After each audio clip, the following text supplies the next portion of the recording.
चाहिँ मेरो घर सफा गर्ने दिन रहेको छ। छुट्टीको पहिलो दिन रहेको छ।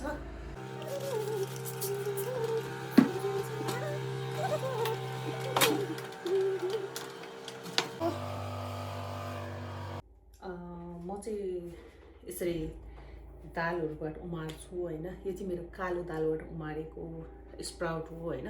मलाई त्यस्तो राम्रो लाग्छ यो चाहिँ, किनभने अब हामीलाई विन्टर टाइममा पनि ग्रिनरी चाहिन्छ नि त बडीको लागि होइन। त्यसको लागि चाहिँ मैले यस्तो गर्ने गर्छु होइन। यसको लागि चाहिँ मसँग के रहेको छ भन्दाखेरि यो जार रहेको छ होइन। यो जार चाहिँ मलाई म यहाँ मुभ हुँदाखेरि मेरो साथीले दिनुभएको थियो कि तिमीलाई कहिलेकाहीँ चाहिँ अब त्यो स्प्राउटहरू उमार्नको लागि चाहिँ एकदमै राम्रो हुन्छ है भनेर दिनुभएको थियो। यसको चाहिँ के छ राम्रो चाहिँ भनेपछि हामीले भित्र पानी लगाउँछौँ होइन। अनि त्यसपछि यो चाहिँ हाम्रो मजाले जान्छ क्या, जाली छ नि त। अनि मजाले उम्रिएपछि यो मजाले भरिन्छ क्या। मैले अहिले यति दाल राखेको छु नि त यहाँ, कालो दाल थोरै मात्र राखेको छु, यति राखेको छु। तर यो चाहिँ उम्रन्छ मजाले, उम्रिसकेपछि 1 विकमा चाहिँ खानको लागि रेडी हुन्छ यो चाहिँ। अहिले चाहिँ म घर सफा गरिरहेको छु। गर्न चाहिँ म प्रायः एभ्रिडे गरिरहेको हुन्छु, तर छुट्टीको बेलामा चाहिँ म डिप क्लिन गर्छु घरलाई होइन। मेरो चाहिँ किचन एरिया सफा भइसक्यो। यो चाहिँ मैले बेलुका मोमो बनाउनुको लागि चाहिँ बाहिर राखेको हो होइन। यो चाहिँ मैले मेरो साथीकोबाट लिएर आएको हो होइन। अनि खुर्सानीहरू पिस्न कस्तो राम्रो हुन्छ कि यो चाहिँ। नेपालमा पनि हामीले युज गर्थ्यौँ नि त होइन। त्यो भएकोले गर्दाखेरि हाम्रोमा चाहिँ अहिले पानी त्यति राम्रो छैन होइन। त्यो भएकोले गर्दा पानी चाहिँ हामीले एभ्रिडे स्टोरबाट किनेर खानुपर्ने हुन्छ। त्यसैको लागि मैले राखेको छु। यो चाहिँ मेरो स्मल कफी पट रहेको छ होइन। म चाहिँ कफी लभर हो, त्यो भएकोले गर्दा मेरो कफी भयो, यताको ब्रेडको भइहाल्यो। यस्तो रहेको छ मेरो किचनभित्र चाहिँ। यो चाहिँ मेरो सानो किचन र एरिया रहेको छ। यस्तै रहेको छ मेरो किचन एरिया चाहिँ अहिले। Looks bad.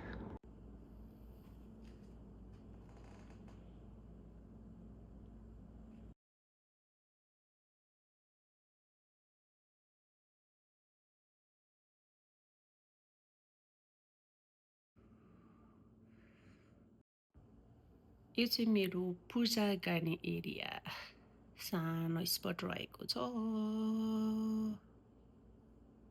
T time.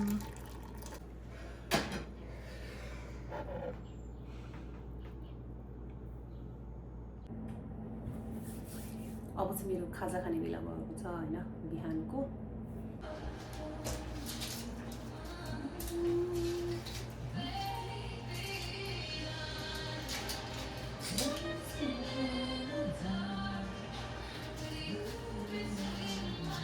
यो चाहिँ अचारको लागि हो होइन। त्यसको लागि सेप साइज केही चाहिँदैन, जस्तो तपाईँलाई काट्नु मन लाग्छ त्यस्तो काटेर लगाउँदा पनि हुन्छ। म चाहिँ अचार बनाउँदा पहिला मजाले ढाडेर अनियनलाई मजाले पाक्न दिन्छु है, त्यसपछि मात्र बनाउँछु। हाम्रो यहाँ चाहिँ खोर्सानी पाउँदैन, त्यही भएर यसले सेभ गरेर राख्नु पर्ने हुन्छ।